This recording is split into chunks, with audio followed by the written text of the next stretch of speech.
Tēnā tātou katoa, good evening.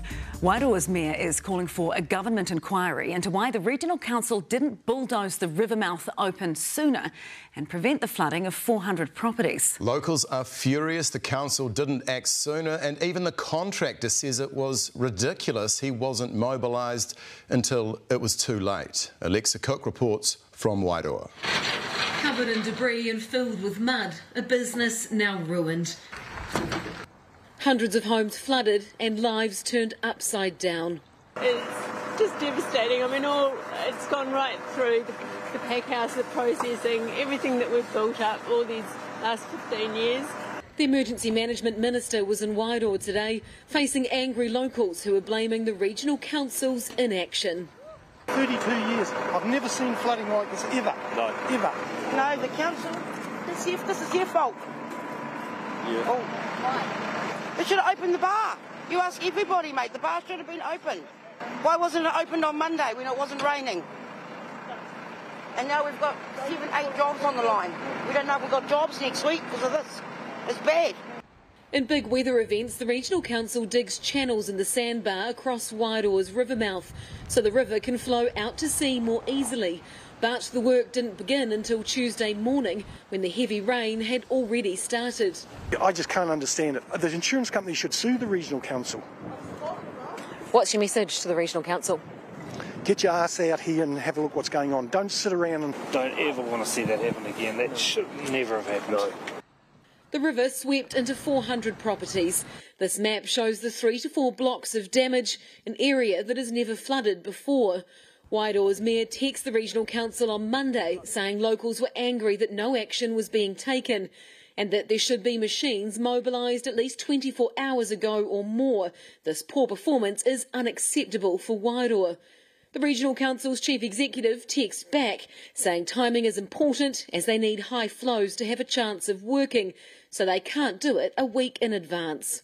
Basically, I was told, no, it's all under control, so it's not our baby, it's the Regional Councils. I've got to have faith in them, they know what they're doing, but it appears it was too little too late. What do you want to see happen now? Well, we need to do probably a bit of an inquiry into why it happened, because a lot of people have lost their livelihoods over this. We're totally transparent with this work, so if the government decide to have an inquiry, we'll be cooperating fully with that inquiry. Hamish Pride is the contractor tasked with opening the river mouth, but didn't get called up until Monday afternoon. By the time we got the call, it was already raining, and we basically had a day to respond. So our backs were against the wall right from the start. We feel terribly sorry for the people of Wairoa that have got flooded because, we did the best we could, but honestly, we didn't have a show. They had to abandon 2 excavators and a bulldozer that are now stuck and might have to be written off. They're full of water. Yeah. Engines are full of water. One of them's got a lot of computers on it. That'll be the most difficult. He's successfully dug through the river bar hundreds of times before, saving the town, and he wanted the work to start last Friday. Can't be expected to respond when the storm starts. That's just ridiculous. The Mayor is calling for changes at the Regional Council. So they need to now start listening, and that's the biggest thing. There need to be local presence, local knowledge here in Wairoa. And the Minister agrees.